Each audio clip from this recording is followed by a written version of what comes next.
The president has praised Senate Republicans for passing the bill. Speaking to reporters, he had this to say. It tells you there's something for everyone. I mean, it's a great bill. There is something for everyone. And I think it's going to go very nicely in the House. Actually, I think it will be easier in the House than it was in the Senate. Joining us now is Dr. Bobby Eberle, a Republican strategist. Thank you so much for joining us.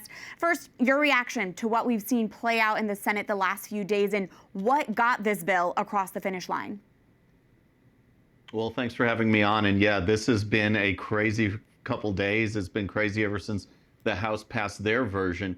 And what we saw was basically the America First Trump agenda and Trump momentum in full action. We saw him, with some foreign policy wins in the last couple of weeks, and he just took that momentum right over to the Senate and said, look, we're going to get this done. And there was a lot of arm twisting, a lot of negotiations, and we'll see how it goes in the House side. But with the Senate side, the major provisions that the president wanted all ended up there intact, brought enough senators over for Vance to break the tie. But boy, it was close, and we'll see. It does give that some of these House holdouts some ammunition to, I think, play a little bit of hardball. But in the end, I think we get this done.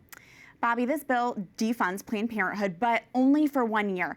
Your reaction to that, and how difficult would it be for Congress to block the taxpayer dollars going towards abortion a year from now when this timeline expires? Well, that part's a little bit frustrating because even in this bill, when we're talking about no tax on tips, no tax on overtime, those run out in 2028. So those are temporary as well. Now is the time to get this done. And I fear that it would be even harder next year around when we're going into an election for Republicans to hold strong, to have some backbone and say, yes, we're going to fight this provision, even though it's an election year. Democrats love to use the abortion issue as a rallying cry. And so I really wish they would have gotten this done. And I'm, I just can't put a finger on if it will pass next year, but I hope they have that political will, and I hope they have that backbone to just do it and do it once and for all. Absolutely. So now the bill heads back to the House, where some changes have been made since going over to the Senate. First, how will House Republicans react to the Medicaid cuts, do you think?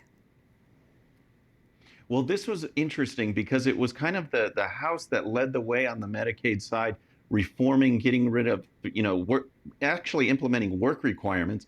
They were balking at it at the Senate a little bit, and then the Senate came on strong, it seems, at the end. So I have a feeling that one will be okay. There'll be some moderate Republicans that might take pause to it a little bit, but the whole idea is based on the fact that if you're able-bodied, you should be able to work and should work for these government benefits. I think that's a key common sense concept that we can sell to the American people, and it's important that these legislators get out there to their base, to their voters, and let them know exactly what that means, because on the other side, the Democrats are truly spinning it as these draconian cuts, taking people off. No, we're requiring people to work for the government benefit that they're getting.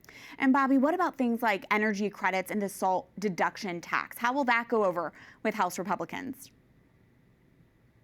Well, the House Republicans were the ones that really wanted to push that increase. And I come from Texas, so that was one of the ones that I personally have a little sticking point with, as far as rewarding these blue states for bad policies. The whole idea is that, hey, you're getting soaked at the state level with some of these. Maybe it's income tax, maybe it's other taxes. You can deduct that from your federal level. Well, what about the states that don't have those? And we're helping subsidize blue state taxpayers. It kind of philosophically doesn't sit well with me either. But that 40,000 level was pretty much hashed out. I think that will stay and be part of the bill.